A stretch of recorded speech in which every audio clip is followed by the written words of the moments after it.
चीन पूर्वी लद्दाख इलाके में भारत की सड़क और अन्य सामरिक तैयारियों को लेकर परेशान है। वो चाहता है कि भारत इस इलाके में सभी तरह के निर्माण कार्य रोक दे, लेकिन भारत किसी भी निर्माण कार्य को रोकने के पक्ष में नहीं है।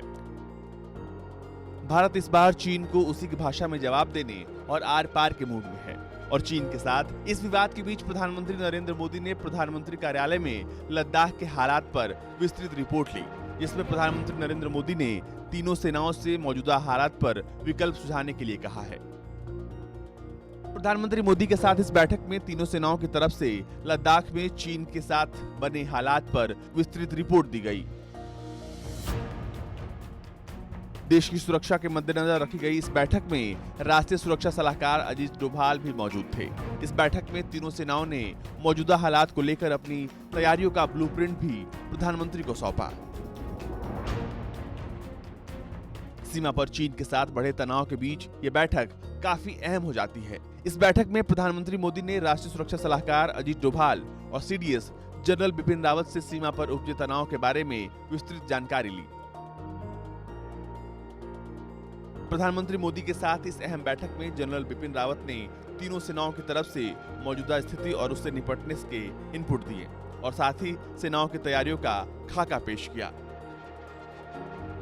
गौरतलब है कि पूर्वी लद्दाख से सटे चीन के इलाके में चीन और पाकिस्तान का शाहीन नाम का युद्ध अभ्यास चल रहा था, जिसके बाद से चीन दौलत बेग ओल्डी, गालवान नाला और पेंगयोंग लेक पर अपने 5000 से ज्यादा सिपाही टेंटों के साथ तैनात कर दिए हैं। भारत ने भी चीन के सैनिकों के सामने बराबर की तादाद में टेंट गाड़ के अपने सैनिक तैनात कर दिए हैं। चीन और भारतीय सैनिकों के बीच झड़प का मामला मई महीने की शुरुआत से ही लगातार चलता आ रहा है। कभी झड़पें होती हैं तो कभी गश्त का विरोध। चीन की तरफ से लगातार भारतीय सैनिकों को उकसाने की कोशिश की जा रही है। हाल में पेंगयोंग झील इलाके में चीनी सेना ने जिस नापाक तरीके से भारतीय सैनिकों पर हमला किया, शायद ही दुनिया की कोई सेना इस तरह का हमला करती होगी। चीनी सैनिकों ने कटीले तारों और पत्थरों से भारतीय सैनिकों को निशाना बनाया। हालांकि संख्या में कम होने के बावजूद भारतीय सैनिकों ने चीनी सैनिकों का डटकर मुकाबला किया और अब हाल के दिनों में चीनी सेना ने जिस तरह से पूर्वी लद्दाख में अपनी सेना की संख्या बढ़ाई है, उसको देखते हुए भारतीय सेना ने भी जमीन पर अपनी तैयारियों को चाक चौबंद कर दिया है।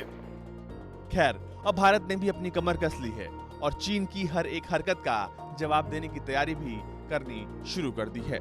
दिल्ली से मंजीत नेगी, भारत तक।